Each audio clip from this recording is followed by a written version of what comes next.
Mais en fait, nous dépendons beaucoup des gens. Et nous dépendons beaucoup du fait d'être membre du groupe et d'être acceptés par tout le monde. Nous ne renonçons pas facilement à cela. Alors parfois, nous avons à vivre plusieurs expériences sanctifiées. Restez avec nous dans Jouissez de votre vie.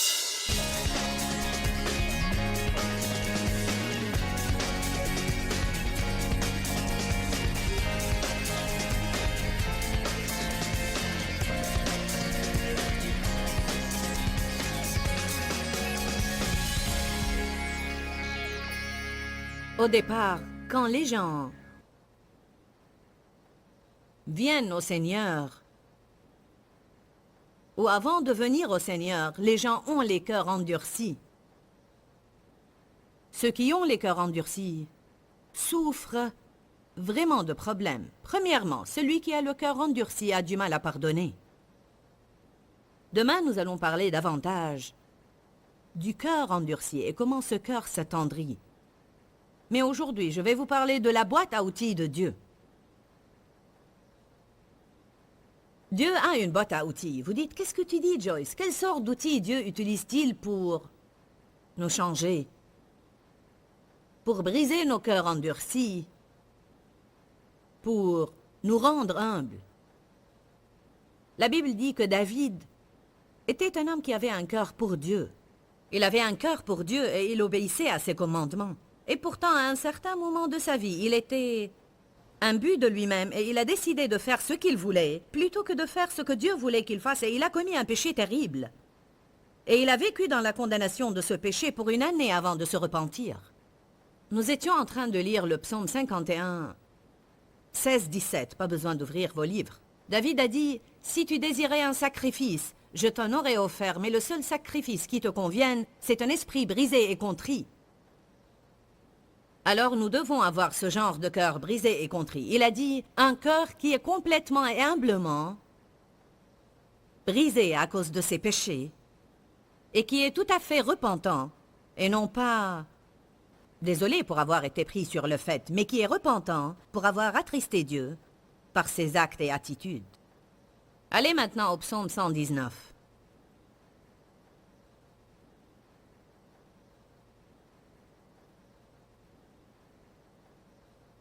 Dieu a à nous traiter de la façon dont nous avons à traiter nos enfants. Si vous ne corrigez pas un enfant, il sera très gâté et il pourrait devenir un criminel. La plupart des criminels n'ont jamais été corrigés. Ils n'ont jamais eu des personnes qui les ont bien corrigés. Si Dieu ne nous corrige pas, alors il ne nous aime pas. Il faut qu'on apprenne à accepter le châtiment et non pas lui résister. Le psaume 119, versets 6 et 7 dans la Bible amplifiée dit « Alors j'aurais honte de ne pas avoir réussi à hériter tes promesses. Alors je n'aurais nulle honte, excusez-moi. Alors je n'aurais nulle honte de ne pas avoir réussi à hériter tes promesses en revoyant tous tes commandements. Je te louerai et te rendrai grâce dans la droiture de mon cœur en apprenant. » La Bible amplifiée dit par des expériences sanctifiées. Si seulement toute traduction avait mentionné ceci, car cela est important. C'est quoi une expérience sanctifiée? C'est un des moyens dont Dieu se sert pour briser nos cœurs endurcis. C'est un des moyens dont Dieu se sert pour nous apprendre qu'il est sérieux en ce qu'il dit. C'est quoi la peur révérencieuse? Et la crainte, c'est quand vous avez une attitude de révérence et de crainte révérencieuse auprès de Dieu et que vous savez qu'il ne plaisante pas et qu'il est sérieux en ce qu'il dit. Alors quand il vous dit « Faites ceci et vous serez bénis », vous savez qu'il ne plaisante pas. « Faites ceci et vous serez maudits », il ne plaisante pas non plus. Si on croyait vraiment que Dieu entend ce qu'il dit, on n'aurait pas fait certaines choses qu'on fait. On fait des choses en espérant qu'elles passeront inaperçues et qu'on n'en subira pas les conséquences. Dites tous, expérience sanctifiée. Une chose sanctifiée. Le mot sanctifié veut dire mise à part pour Dieu. Alors il y a des expériences dans notre vie qui sont mises à part, des expériences privées que nous avons vécues et qui sont utiles à Dieu. Bien qu'elles ne nous plaisent pas, Dieu se sert de ces expériences pour nous changer. Elles ne sont pas toutes confortables, mais Dieu s'en sert. Cela ne veut pas dire nécessairement que Dieu étaient à l'origine de chacune de ces expériences dans ma vie, mais ça veut dire qu'elles étaient là et Dieu les a rendues utiles. Et il s'en est servi pour un but qui sera finalement bénéfique pour nous. Il a dit, si je ne réussis pas à hériter tes promesses, je n'aurai nulle honte. Je te louerai et je te célébrerai dans la droiture de mon cœur, en apprenant à travers tes expériences sanctifiées, tes justes lois, tes justes jugements et tes punitions pour certaines pensées et certains comportements. Dans le même psaume, allez au verset 67. Il est vraiment étonnant comment les problèmes nous changent. Vous savez cela? Avant d'être humilié, j'étais égaré. Mais maintenant, j'observe ta parole. J'aime cela. Avant d'être affligé, je faisais toutes sortes de bêtises. Mais maintenant, Seigneur, j'observe ta parole. Verset 71. Il m'était bon d'être affligé, afin d'apprendre tes préceptes et tes statuts. Supposons que vous avez perdu votre travail et cela vous semble terrible. Bien. Est-ce que c'était la volonté de Dieu que je perde mon travail ou bien c'était la faute du diable? Pourquoi, Dieu, pourquoi? Vous savez, je crois que nous posons beaucoup de questions. Qui pourrait comprendre tout cela? Peu importe comment les choses ont eu lieu dans ma vie, si je vais m'en sortir, je dois faire confiance à Dieu. Alors vous perdez votre travail. Et maintenant, cela pourrait-il être une expérience sanctifiée? Est-ce que ça pourrait être quelque chose que Dieu a permis dans votre vie parce qu'il voulait faire un travail en vous qui devait avoir lieu afin que vous jouissiez pleinement de l'avenir qu'il vous a préparé? Vous dites alors, quel bien pourrait résulter de ce que je perde mon travail? Si vous perdez votre travail, vous allez vraiment apprendre à aller plus loin dans votre foi et à faire confiance à Dieu. Il n'est pas nécessaire que mes expériences se transforment en un désordre dévastateur. Elles pourraient concourir à quelque chose de mieux. Vous pourriez perdre ce travail pour en avoir un meilleur.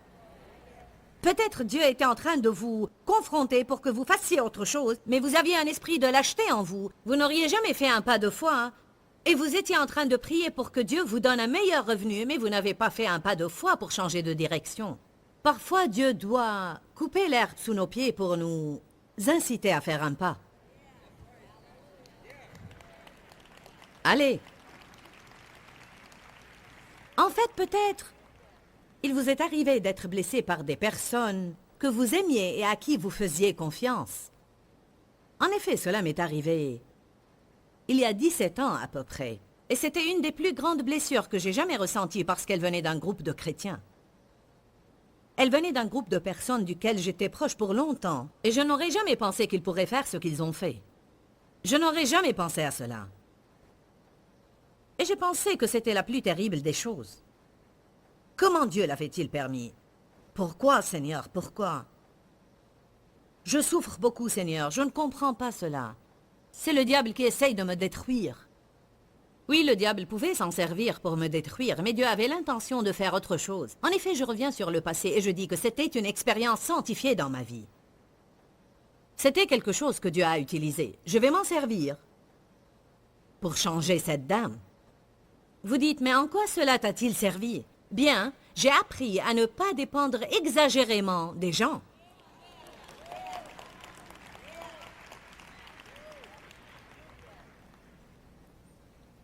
Nous avons besoin des autres, mais nous ne devons pas tellement dépendre d'eux. Il ne faut jamais regarder les personnes dans notre vie et dire « Vous n'allez jamais me blesser », parce que ce n'est pas la vérité. Vous pouvez avoir une relation avec quelqu'un qui ne vous blessera jamais, mais je vous assure que si vous passez beaucoup de temps avec n'importe qui, en fin de compte, vous allez être blessé. Tournez-vous vers Dieu tout d'abord et non pas vers les gens. Et si cela n'avait pas eu lieu, Si je n'avais pas vécu cette expérience sanctifiée, je n'aurais pas pu faire ce que je fais aujourd'hui à ce niveau parce que j'aurais été intéressée, premièrement, à trouver grâce aux yeux des personnes que je connais. L'apôtre Paul a dit, « Si je plaisais encore aux hommes, je ne serais pas serviteur de Christ. » Si vous voulez faire quelque chose pour Dieu, vous aurez à ressembler à Jésus et à être prêt à renoncer à votre réputation. Il se peut que vous ne soyez pas toujours aimé et applaudi par tout le monde. Allez maintenant. Allez, je m'adresse à vous. Ce que pensent les autres de nous est bien trop important. Parfois, Dieu a à nous dire, je vais vous montrer ce qu'il pense vraiment de vous. Souvent, nous sommes en relation avec des personnes qui ne sont pas de vrais amis. Ils nous trompent et nous ne le savons pas. Vous savez à quelle conclusion je suis arrivée dans ma vie? Premièrement, Jésus est mon meilleur ami. Deuxièmement, je veux avoir des relations divines. Je veux avoir des connexions divines. Je ne veux pas avoir à choisir mes amis. Je préfère n'en avoir aucun que d'avoir des mauvais amis. Mais en fait, nous dépendons beaucoup des gens. Et nous dépendons beaucoup du fait d'être membre du groupe et d'être acceptés par tout le monde. Nous ne renonçons pas facilement à cela. Alors parfois, nous avons à vivre plusieurs expériences sanctifiées. Vous comprenez que je n'aurais pas pu faire ce que je fais maintenant si j'avais une attitude extrémiste et je dépendais trop des gens. Je dois compter sur Dieu. Dieu m'envoie les personnes dont j'ai besoin pour m'aider à accomplir ce qu'il veut. Mais il faut qu'elles viennent de Dieu. Vous ne pouvez pas les choisir vous-même. Alléluia. Certains ont des ennuis car ils n'arrêtent pas de choisir leurs propres amis.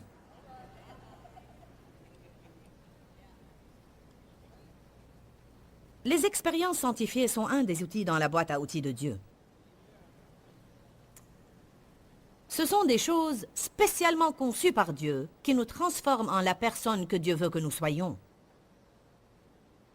Le Seigneur veut, et je souligne le mot « veut », que nous soyons brisés, flexibles et malléables entre ses mains.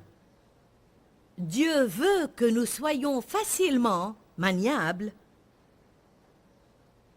et non pas entêtés, opiniâtres et tellement rebelles que nous avons du mal à nous diriger vers une direction différente de la nôtre. Il y a un verset formidable dans Psaume 37, 4 qui dit « Fais de l'Éternel tes délices et il te donnera ce que ton cœur désire. » Cela est plus facile que de forcer les choses par vous-même. Fais de l'Éternel tes délices et laisse-le te donner ce que ton cœur désire. Que veut dire à votre avis « Fais de l'Éternel tes délices » Cela veut dire en arriver dans votre vie au point où vous serez flexible et malléable entre les mains de Dieu. Cela veut dire quand vous devenez facilement maniable. Je n'aime pas avoir des employés qui soient inflexibles. Les enfants inflexibles sont difficiles à élever. Nous aimons tous travailler avec des gens flexibles, malléables et capables de s'adapter, et non avec ceux qui ne seront heureux que lorsqu'ils font les choses à leur façon, et non avec ceux qui ne seront heureux que lorsque leurs plans sont adoptés. Allez, si nous voulons de telles personnes dans notre vie, nous devons commencer à être nous-mêmes de telles personnes. La Bible nous dit dans Romains 12 qu'il faut que nous soyons flexibles, malléables et capables de nous adapter. C'est ce que la Bible amplifiée dit, flexibles, malléables et capables de nous adapter. C'est bon, non? J'ai été une personne inflexible, mais maintenant je ne me débat plus. C'est comme, hey, louez le Seigneur. Vous êtes libre, faites ce que vous voulez. Gloire à Dieu. C'est ce que je vais faire et je ne vais plus essayer de vous contrôler. Arrêtez de gérer le monde.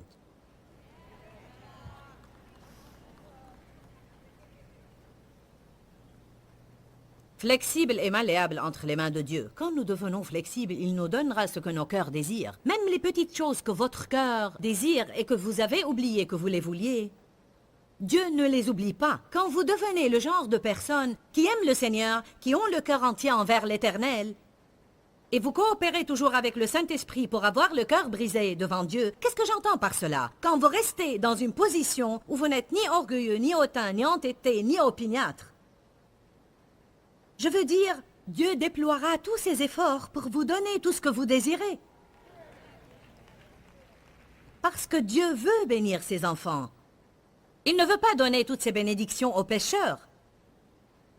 Il veut bénir ses enfants. Vous savez ce que nous disons tout le temps? Dieu veut bénir ses enfants. Mais nous devrions reformuler cela. Dieu veut bénir ses enfants obéissants. En tant que prédicateurs et ministres, nous devons souvent ajouter ce mot parce que nous disons toujours Dieu veut bénir ses enfants, Dieu veut bénir ses enfants. Mais Dieu veut vraiment bénir ses enfants obéissants. Alléluia.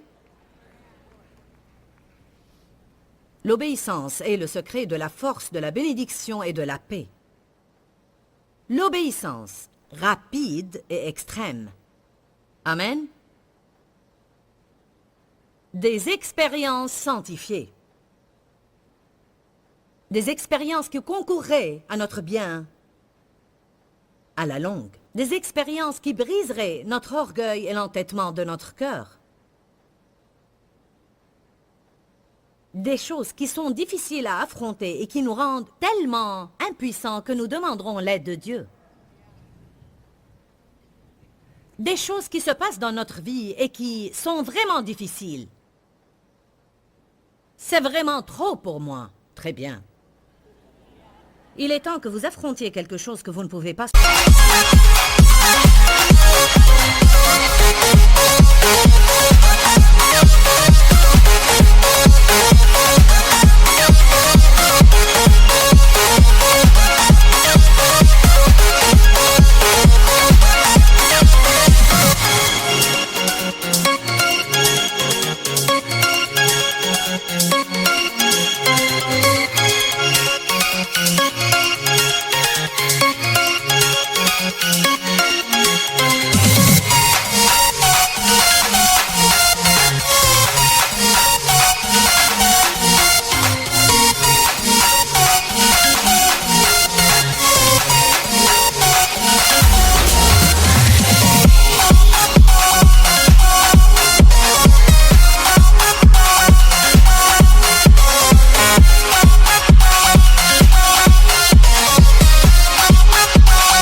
surmonter par vous-même.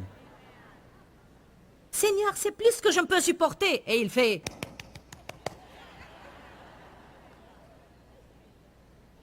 Amen. C'est notre nature. Si c'est quelque chose que nous croyons que nous pouvons attaquer et confronter, nous sautons dessus et nous le confrontons. Parfois, Dieu permettra qu'on expérimente des choses qui nous seront difficiles à surmonter. Alors nous lui disons, « Bon Seigneur, je ne sais que faire de cela. » Si la situation doit changer, c'est certainement toi qui dois le faire. 2 Corinthiens 1. Vous n'êtes pas les seuls à avoir de telles expériences. Ces hommes et femmes dont nous lisons les annales dans la Bible ont vécu de telles expériences. Vous ne pouvez pas lire uniquement à propos de la puissance avec laquelle ils ont agi, si vous ne lisez pas aussi à propos des expériences qu'ils ont vécues et qui les ont humiliés, et aider à être les hommes et les femmes de Dieu que Dieu voulait qu'ils soient. 2 Corinthiens chapitre 1, versets 8 et 9. Nous ne voulons pas, en effet, vous laisser ignorants, frères, au sujet de la tribulation et la détresse qui nous sont...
survenue dans la province d'Asie. Nous étions écrasés et excessivement accablés au-delà de nos forces, au point que nous désespérions de conserver la vie. Alors, ils passaient par une expérience difficile et ils en étaient arrivés au point où ils ne savaient plus s'ils voulaient vivre. Paul, l'apôtre Paul, vous n'êtes pas les seuls à souffrir.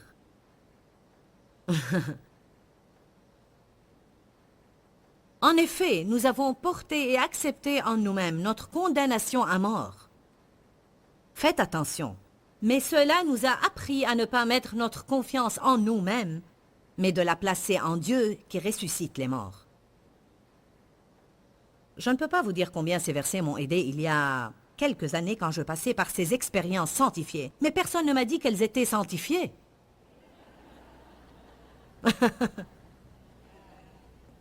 Mais est-ce que je vous dis de baisser les bras, de faire le mort et laisser le diable faire ce qu'il veut dans votre vie? Pas du tout. Vous devez apprendre à discerner la différence. Vous devez apprendre à discerner quand les choses qui sont lancées contre vous sont diaboliques et quand elles sont une de ces expériences sanctifiées.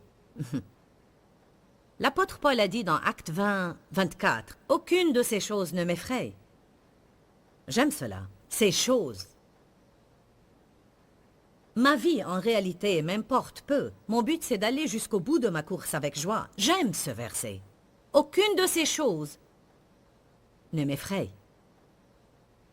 Si vous aviez enregistré toutes les choses par lesquelles vous êtes passé, vous vous seriez demandé comment avez-vous pu survivre une seule année de votre vie. Nous étions en voiture l'autre jour sur notre chemin de retour d'un endroit et j'ai pensé que Dave et moi, nous avons 4 enfants. J'ai pensé à la vie de chacun d'entre eux, de la naissance jusqu'à l'âge adulte.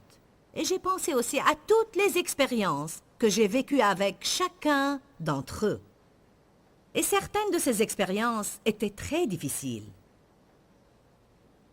Et j'ai pensé, comment arrivons-nous à surmonter toutes les difficultés que nous rencontrons? Si je pense à ma vie du temps où j'ai été victime de sévices sexuels, je me suis mariée avec quelqu'un qui n'était pas convenable et il m'a maltraitée, etc., etc., etc. Et même, durant les premières années de mon ministère, quand je me débattais dans tout ce que je faisais, j'ai senti que tous les démons de l'enfer me poursuivaient. Toutes les personnes que je connaissais se retournaient contre moi parce qu'une femme n'était pas supposée faire ce que je fais. Ces choses. N'ayant pas compris pourquoi Dieu n'était pas intervenu pour mettre fin à mes souffrances. En fait, je me rappelle avoir dit un jour à l'Éternel, « Tu n'aurais même pas eu à quitter ton trône. Tout ce que tu avais à faire, c'était jeter un coup d'œil dans cette direction et tu aurais mis fin à toutes ces choses-là. Pourquoi tu ne fais rien à cet égard? » Vous savez ce que Dieu m'a répondu? Je ne savais même pas que c'était inscrit dans la Bible, mais j'ai reçu une parole divine du Seigneur. Je me souviens toujours où j'étais dans ma petite ville. Je conduisais ma voiture vers le bureau de poste et j'étais sur le point de tourner à gauche vers Fenton. Quand vous vivez une expérience sanctifiée, vous vous souvenez des détails. Et j'ai dit, « Pourquoi tu ne fais rien, Éternel? » J'ai attendu et j'ai attendu et j'ai attendu et j'ai cru et j'ai cru et j'ai cru, mais tout reste petit. Et puis, je ne veux pas un petit ministère. Je ne veux pas une petite somme d'argent qui me suffit à peine pour subsister. Je tiens à ta parole, je crois à tes promesses, je paie mes dîmes et mes offrandes aussi, et je prie. Pourquoi, Seigneur, pourquoi? Et Dieu m'a dit, je t'apprends que l'homme ne vivra pas de pain seulement. Je n'ai pas compris ce qu'il m'a dit. Mais j'étais sûre que c'était Dieu. Et puis quand je faisais des études bibliques sur le mot « pain », j'ai trouvé cette écriture dans 2 passages différents de Deutéronome chapitre 8. Il a dit aux Israélites, « Souvenez-vous de tout le chemin que je vous ai fait faire pendant 40 ans dans le désert, afin de vous humilier et de vous éprouver pour savoir si vous garderez ou non mes commandements. Je l'ai fait pour vous donner un bon pays où coule le lait et le miel. Mais faites attention, quand je vous emmènerai à la terre promise, et vous y bâtirez vos jolies maisons, et vous y aurez plus que vos besoins, alors gardez-vous de m'oublier. S'il vous plaît, comprenez cela. Dieu veut que nous ayons tout ce qui nous attend dans la terre promise. Mais premièrement, il veut voir comment nous nous comportons dans le désert. Parce que si nous n'allons servir Dieu, le louer et l'adorer que dans les bons moments, alors nous ne sommes pas du tout forts et nous ne sommes pas mûrs spirituellement. Et nous serons en train de servir Dieu pour ce qu'il fait pour nous et non pas pour qui il est. Et Dieu veut que nous l'adorions pour qui il est.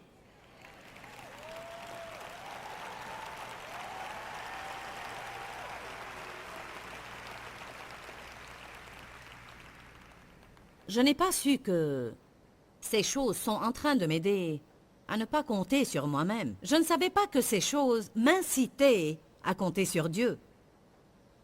Combien de fois on dit « Je pense que je ne peux rien faire d'autre que prier ».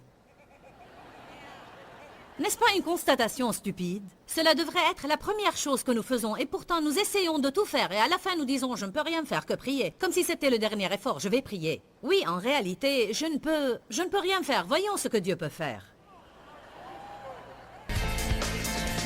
Ou bien, je crois que je ne peux rien faire d'autre qu'avoir confiance en Dieu. Nous avons parlé aujourd'hui à propos des choses dont Dieu se sert pour que son travail soit accompli dans notre vie. Nous savons qu'il y a des circonstances que nous n'aimons pas du tout, mais le Seigneur s'en sert. Souvent, nous ne comprenons cela qu'après avoir surmonté le problème, puis nous revenons sur le passé et pensons « Maintenant, je comprends ce que Dieu était en train de faire et je me suis rendu compte que cette chose qui m'était difficile s'est avérée une chose bénéfique. » Pourquoi, Seigneur, pourquoi? Dans ce livret, Joyce Meyer nous enseigne à travers la parole comment être délivré de la confusion. Pour obtenir ce livret gratuitement, écrivez-nous à Joyce Meyer, boîte postale 40095-6300 Larnaca, Chypre. Ou bien visitez notre site web www.joycemeyer.org/fr.